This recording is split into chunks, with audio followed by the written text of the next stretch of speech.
other methods, probably due to maybe to the need, but also I think the model offers some rigidity. There is some bias, and probably the bias may sometimes be compensated by exploring maybe a larger range, which is not really the case.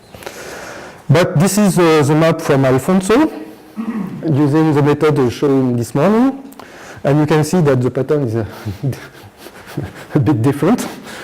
And if we are looking at the pattern from the Greek, we also have a pattern. And Vincente, I don't understand fully your presentation, but I think you say how we can believe in that. You have a good example. There is 3 methods, 3 different results, and I think we have to progress in that way to have how to understand the differences, but also to maybe to have criteria to select the good method. It's easy to understand the difference between these 2 methods because they have exactly the opposite way to calculate the. Okay, but if we are looking at the method evaluations, we make some evaluations. The order for, we have a case where there is a clear constraint on the sold, and then we have a gross margin which is improved by about 10%. I think we arrived to the same number that you showed this morning. But in the case where there is a good potential, in fact, there is no gain because the farmer is applying a dose that is adapted for the highest potential of his system. And we can reduce a bit the loss of nitrogen by using this method. Okay, to finish, some conclusion. First, Sentinel offers very rich information on the crop story and the variability.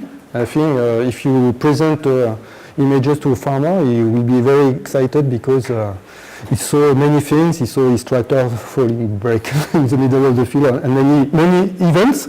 But if we want to use it in blind situation to provide a real recommendation, it's another story. And I think there are still a lot to learn about all the factors affecting the leaf area index and arriving to an appropriate recommendation. The crop model is a good integrator. It allows to access to permanent soil properties and could be a tool also for soil digital mapping. It is a tool that can integrate a conjunctural feature. This means that during the year there may be some event that explain the variability. But there is, I think, two things to work on.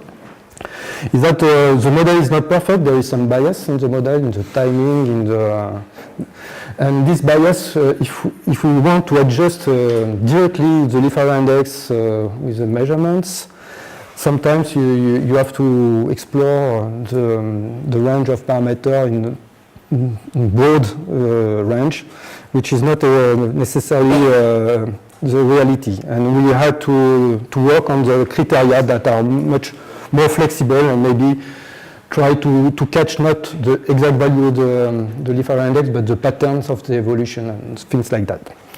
And there is still a problem of computing cost, but I think it's not I think once we arrive to understand the behavior of the models and the way to use it, we can imagine different strategy to avoid to make the simulation. We can use meta-analysis or something like that using the simulation of the crop model.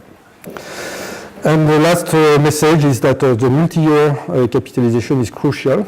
And up to now, I think we are starting with Sentinel 2 years or 3 years now.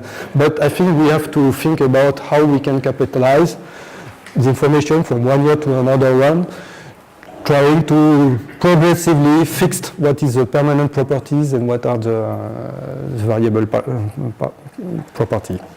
Identification of the ideal year, delineating permanent and conjunctural feature would be, I think, the challenge in the future. Okay, I finished. I think.